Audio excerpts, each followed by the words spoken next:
He was Lieutenant Samson Haruna, Nigerian Army, a medical doctor serving as Regimental Medical Officer for the 6th Battalion stationed at Wellington Bassey Barracks, Ibagwa, Abak Local Government Area, Akwa Ibom State. On September 22, 2025, his life ended after a domestic dispute escalated into tragedy. According to multiple reports, the argument turned violent when his wife allegedly set him ablaze with petrol.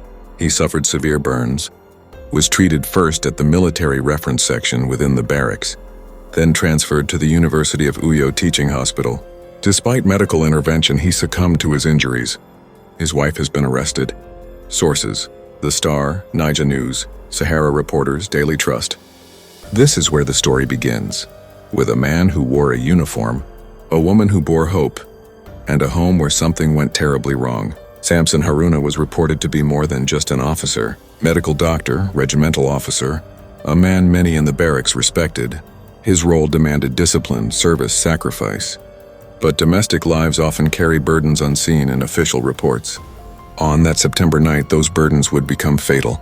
The district where he served, Wellington Bassey Barracks, is known as a military settlement in Abak Lga, Akwa Ibom. The military presence there, the sounds of drills, the structured life, it is a world apart, disciplined and hierarchical. Those closest to Samson describe him as a committed officer. His responsibilities included medical oversight, caring for soldiers' health, and maintaining order.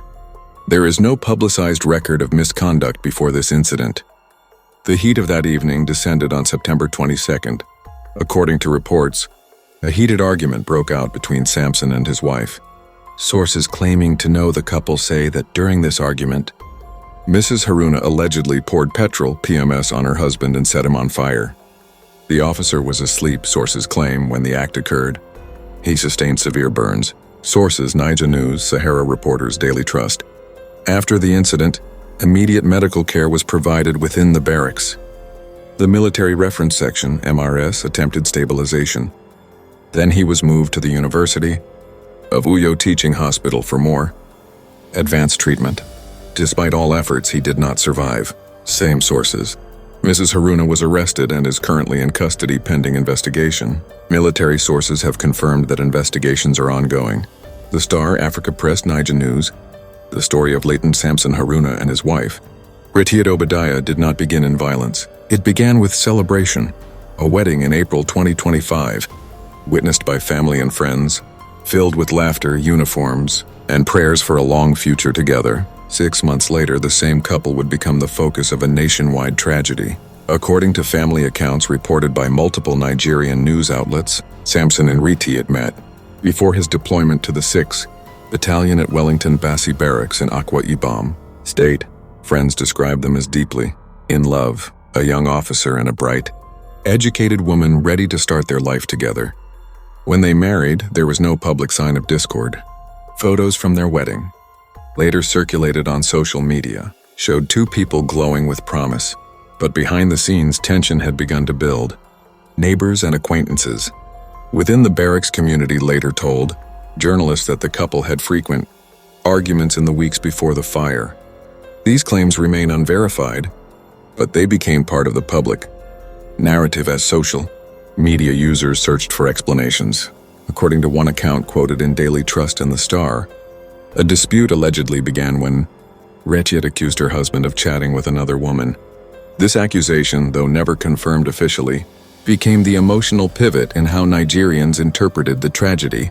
In Nigerian homes, particularly those shaped by traditional gender expectations and religious values, issues of fidelity can easily become flashpoints.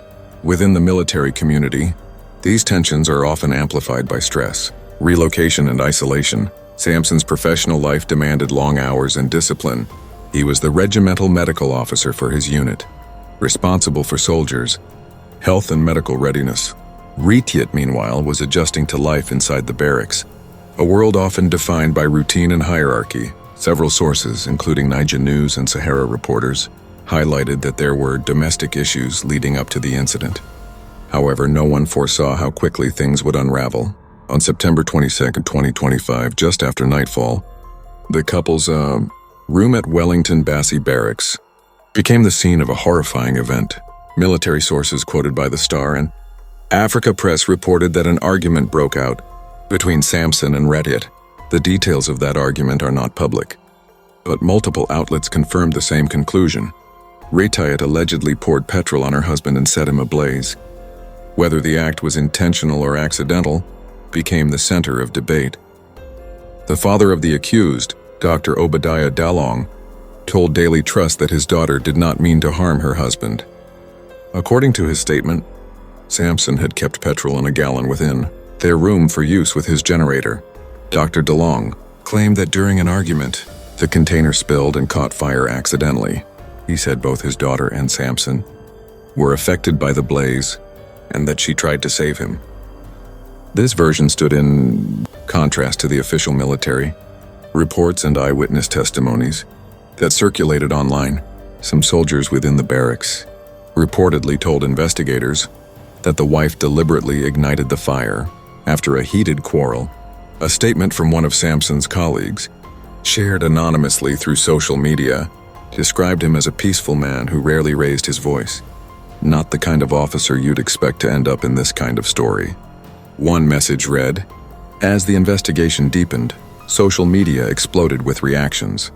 On X, formerly Twitter, users posted under hashtags like "Justice for Samson Haruna and Wellington Domestic Violence in Uniform," calling for transparency and justice. One of the most viral posts came from security analyst Zagazola Makama, who wrote, "The story of latent Samson Haruna and his wife, Retyit Obadiah, did not begin in violence. It began with celebration, a wedding in April 2025, witnessed by family and friends, filled with laughter, uniforms, and prayers for a long future together. 6 months later, the same couple would become the focus of a nationwide tragedy." According to family accounts reported by multiple Nigerian news outlets, Samson and Retyit met before his deployment to the 6th Battalion at Wellington Bassey Barracks in Akwa Ibom State.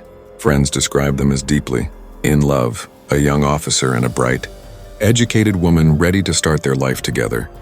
When they married, there was no public sign of discord. Photos from their wedding, later circulated on social media, showed two people glowing with promise, but behind the scenes tension had begun to build.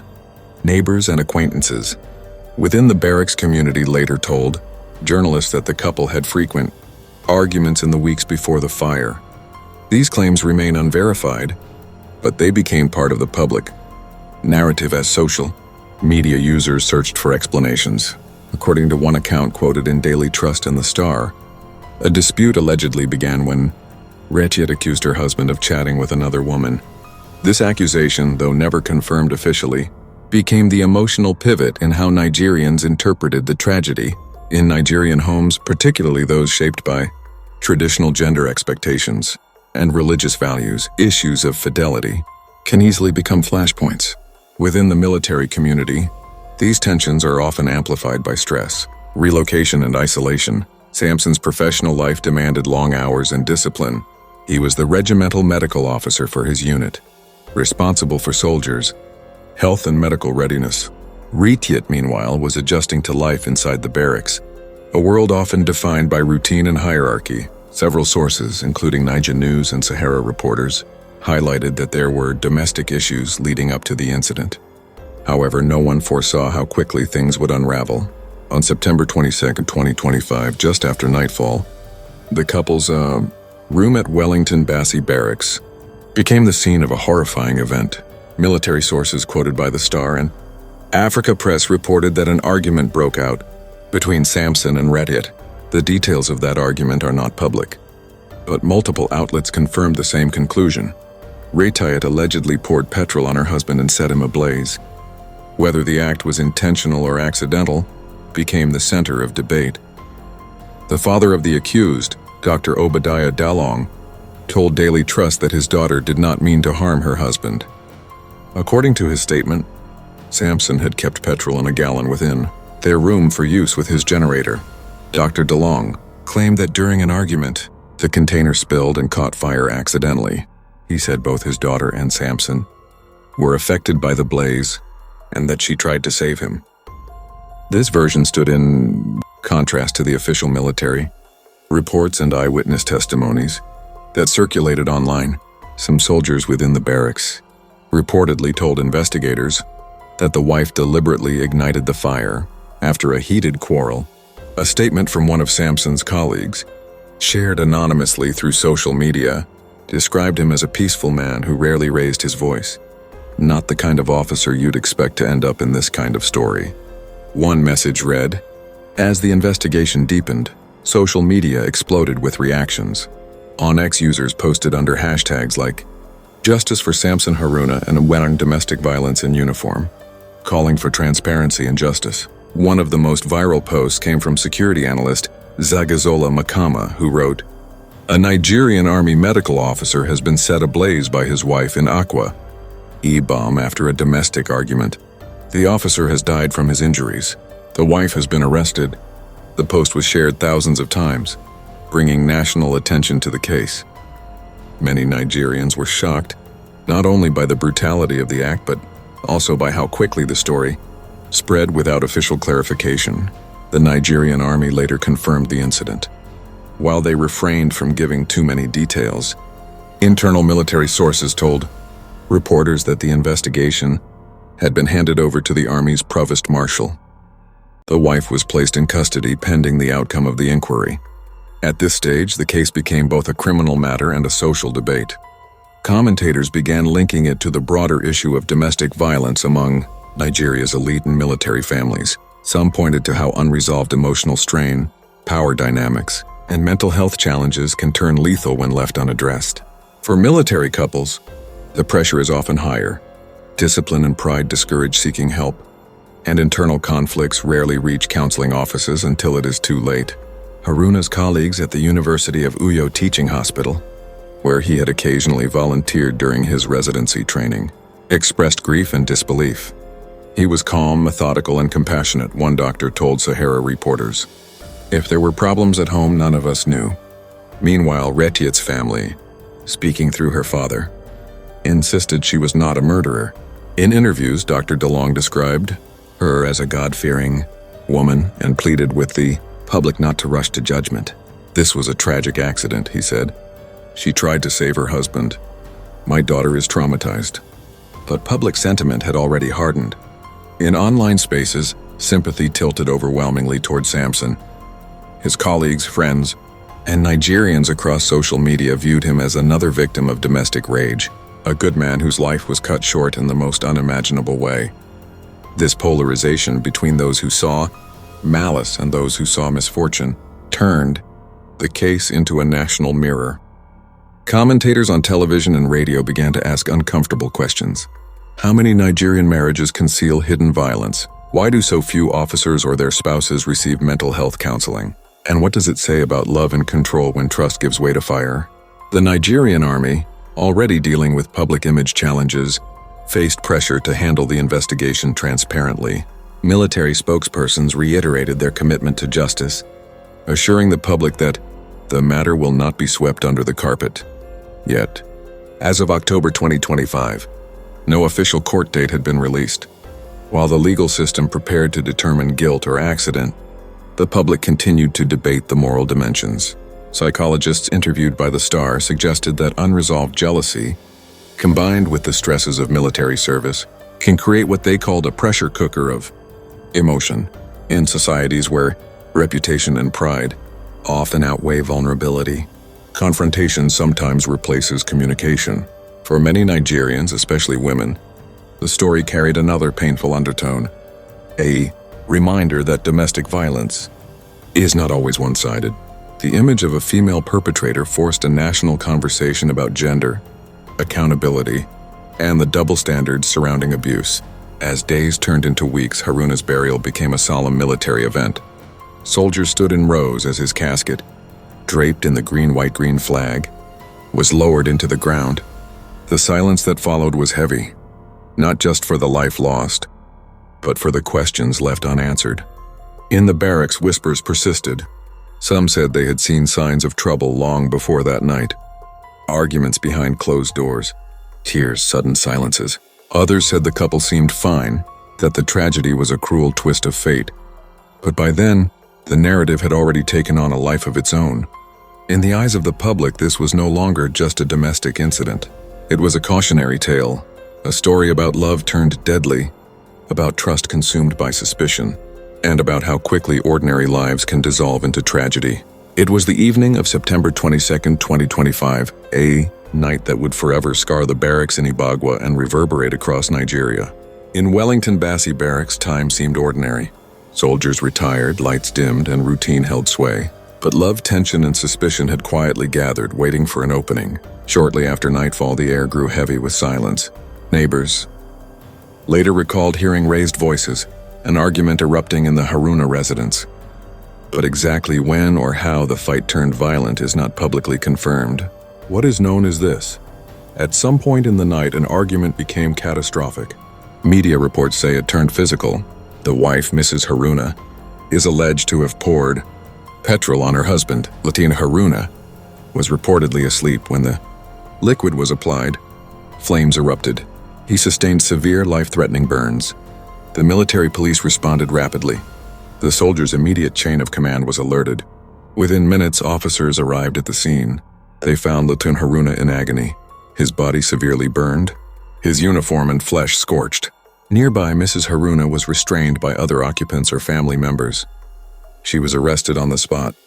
The milder version suggests she was found nearby, conscious but distraught. Retyit Haruna was stabilized initially at the military reference section MSIS within the barracks, where first responders attempted to manage his burns and prevent shock or infection. After critical evaluation, he was transferred to University of Uyo Teaching Hospital UT for advanced treatment. His transfer was considered urgent given the severity of his condition. Meanwhile, the crime scene became an area of intense scrutiny. Investigators surveyed the residence. They recorded burn patterns, collected witness testimonies, and documented residue consistent with petrol use. The immediate challenge faced by authorities was to determine whether the fire was intentional or accidental. The contested claim from the wife's father that petrol stored for a generator had spilled and ignited entered as an alternative explanation to the alleged deliberate burning. As Retyit Haruna lay in critical condition at UT, national media began reporting the story. Headlines ran, "Army officer dies after wife allegedly sets him ablaze." "Military doctor burned in barracks fire." "Wife arrested in domestic fire tragedy." The public was shocked. The narrative gripped Nigeria in a debate about domestic violence, marriage pressures, and accountability.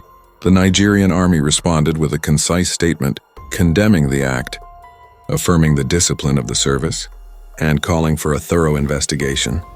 They emphasized that domestic incidents that lead to fatal outcomes violate the integrity and standards expected of service members. Military and civilian law enforcement agencies coordinated efforts.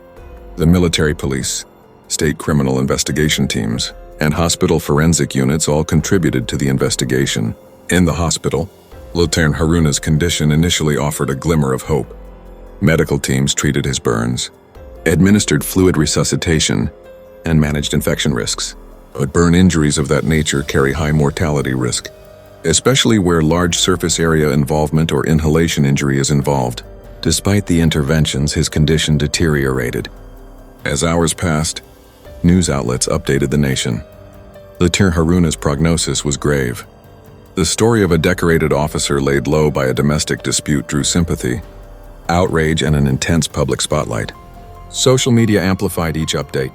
Instagram and Twitter were filled with vigil prayers, past photos of the couple's wedding, and demands for justice. Some users reposted wedding images from April, with captions like "April to ashes."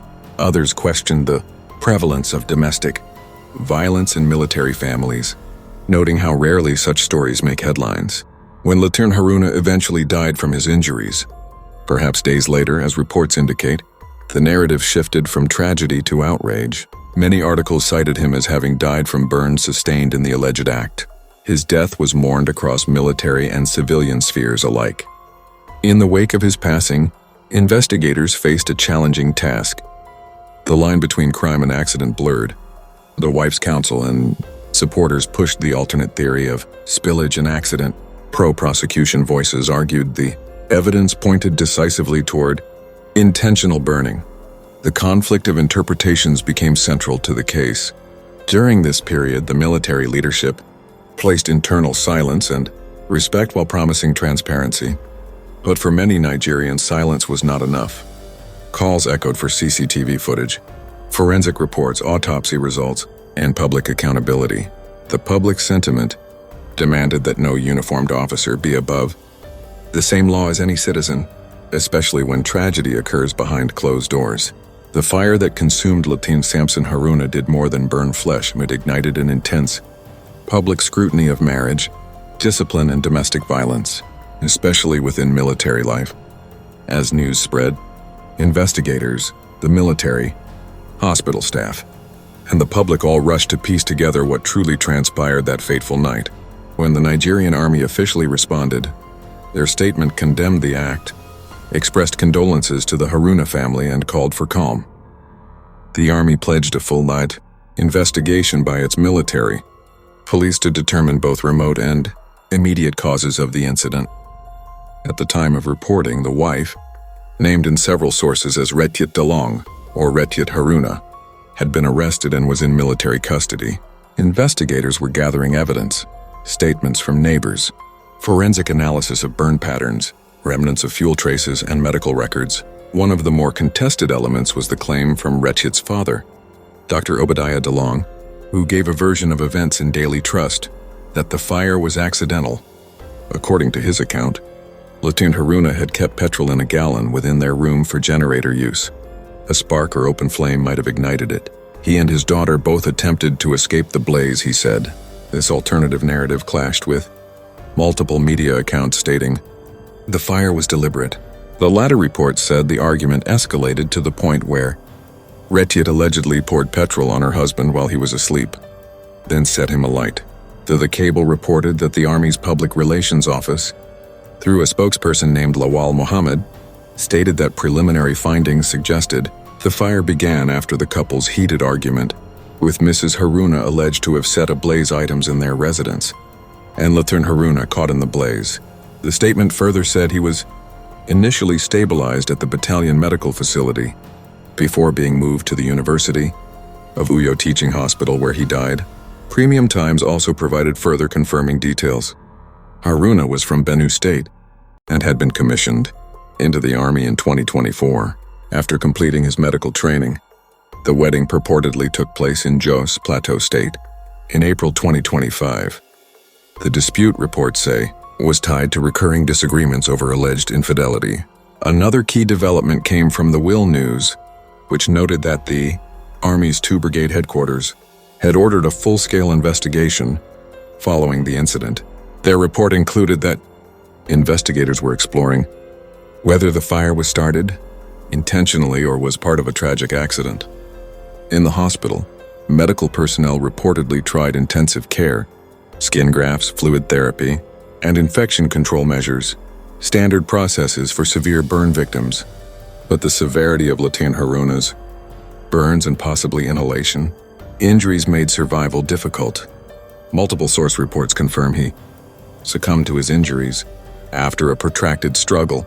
While the official legal proceedings and court documentation were not publicly available at the time of reporting, journalists and social media sleuths tracked statements and leaks. Some media outlets requested autopsy reports.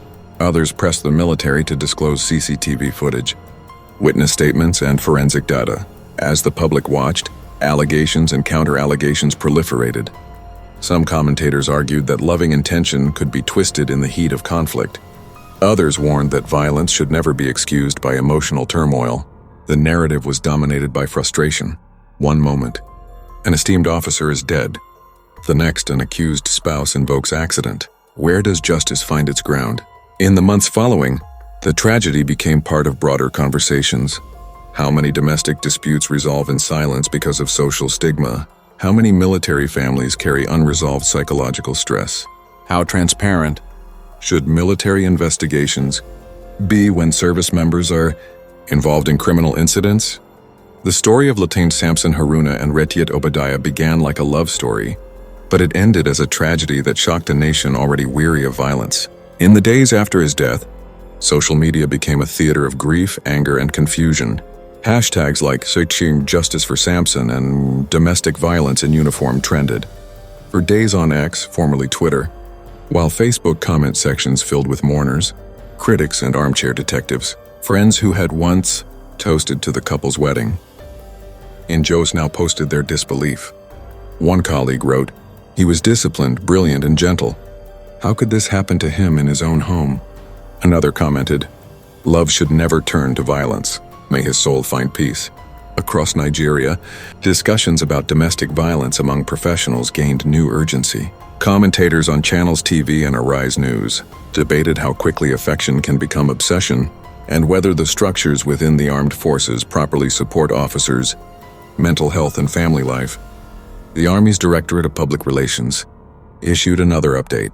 The investigation was ongoing, and the suspect remained in custody pending legal advice. The statement reiterated that the Nigerian Army maintains zero tolerance for any form of indiscipline or violence among its personnel and their families, but for the public, words felt inadequate. People wanted accountability. They wanted proof that justice would not vanish behind barracks walls. In the officer's hometown in Benue State, elders performed quiet rites.